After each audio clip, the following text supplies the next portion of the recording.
उर्मिला जी, सबसे पहले तो आज तक से बात करने के लिए आपका बहुत बहुत शुक्रिया। शुरुआती हम इससे करना चाहेंगे कि आखिरकार क्या है कि आज की स्थिति में बॉलीवुड लगातार निशाने पर लगा हुआ है।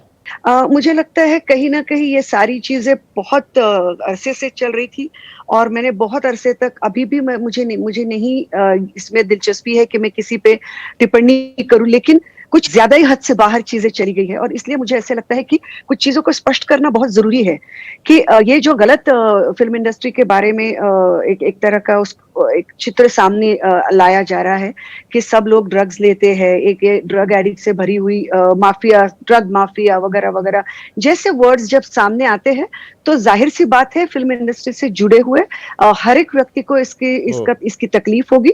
और ऐसे क्योंकि ये इस देश की सबसे बड़ी इंडस्ट्रियों में से एक है, हमारे इकोनॉमी का एक बहुत बड़ा हिस्सा रह चुकी है।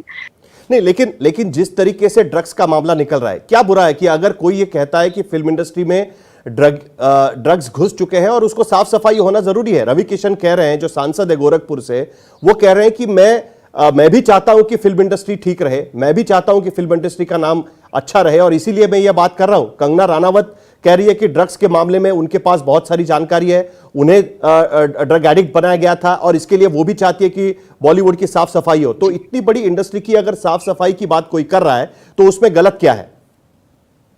ये बहुत ही बेहतरीन और उम्दा ख्याल है अंगना जी का या रवि जी का, जो भी है।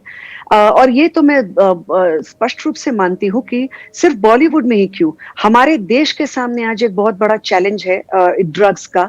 और मुझे लगता है हमारे युवा और हर मुझे लगता है उम्र के लोग इससे शायद पीड़ित है, इससे जूझ रहे होंगे। अगर ये बॉलीवुड में कुछ लोग करते हैं या अगर ये बॉलीवुड में मौजूद है तो जरूर इसको फाइंड आउट कर दिया जाना चाहिए और उसके ऊपर ऐसे लोगों पर भी कार्रवाई होनी चाहिए और इस नेक्सस को खत्म किया जाना चाहिए। आप ये भूल रहे हैं कि बॉलीवुड मतलब चंद सितारे नहीं होते हैं। बॉलीवुड के अंदर कई लाख लोग काम करते हैं, आज बहुत बरसों से कर रहे हैं। क्या आप ये कहना चाहते हैं कि हर कोई ड्रग्स का शिकार है, या आप ये कहना चाहते हैं कि हर कोई इंसान 12-14 घंटे जो सेट पर काम करते हैं घर, उसके घर वाले बीवी बच्चे उसके पास ये देखकर समझे कि क्या ये भी ड्रग्स करके आया है? ये तो एक बहुत ज्यादती हुई है बॉलीवुड के लोगों के साथ। मुझे नहीं लगता कि इसी तरह की बातें एक 2-4 लोगों के चलते सब इंडस्ट्री के ऊपर बात करना सही रहता है। इस पर जया बच्चन ने कहा कि जो जिस थाली में खा रहे हैं उसी थाली में छेद कर रहे हैं। उस पर जवाब देते समय कंगना रनावत कह रही है कि मेरी थाली अलग है, मैं मेरी थाली के बारे में बात कर रही हूं।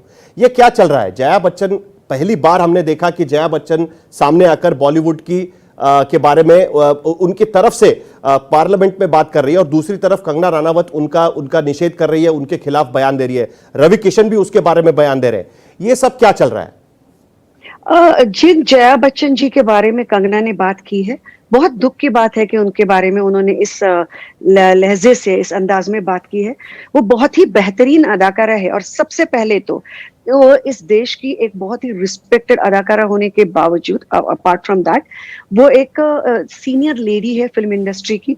और मुझे लगता है किसी भी जिस इंडस्ट्री में आप काम करते हैं उसके अंदर के किसी सीनियर कलीग के बारे में इस लहजे से बात करना, मुझे लगता है बाकी सब छोड़ दीजिए।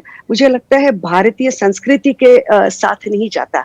हमारी जो संस्कृति, जो कल्चर है, हमारा जो संस्कार है, उनके साथ ये नहीं जाता। विरोध हो सकता है किसी को। मैंने खुद एक लोकसभा इलेक्शन कॉन्टेस्ट किया है, मुझे पता है किस तरह की टिप्पणियां, बहुत सारी चीजें मुझ पर बोली गई, लेकिन एक पॉइंट पर भी जाके मैंने कभी अपना आपा खो के किसी के ऊपर भी व्यक्तिगत रूप से इस तरह की बातें या लांछन लगाने वाली चीजें नहीं कही हैं। बॉलीवुड माफिया के बारे में वो बात कर रही है, पूरी इंडस्ट्री के बारे में वो बात नहीं कर रही है। इंडस्ट्री सबकी है, सिर्फ बॉलीवुड माफिया के बारे में बात कर रही है। तो ये बवाल क्यों उठ रहा है? क्यों जया जी को या रवि या किसी और को इस बारे में क्योंकि जब कोई इंसान बार बार ये चीजें बोलते रहता है और अगर वो माफिया माफिया माफिया करके उन लोगों के नाम ही नहीं बताना चाहता है खुलकर, तो आदमी, मैं जाने दीजिए, तो आपको नहीं लगता एक सामान्य आम आदमी भी ये सोचेगा कि भाई ये लोग है कौन, तो बताए तो कहीं या फिर आपके अगर किसी के साथ ज्यादा दुश्मनी है,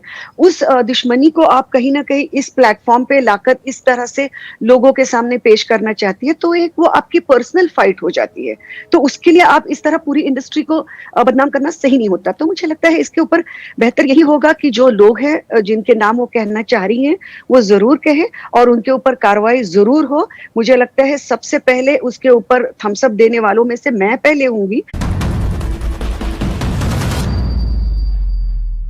नमस्कार, मैं हूं अंजना ओम कश्यप। हमें उम्मीद है ये वीडियो आपको पसंद आया होगा। लेटेस्ट खबरों के लिए यूं ही देखते रहिए आज तक, और इस वीडियो के पसंद आने पर लाइक, शेयर एंड सब्सक्राइब करना ना भूलें।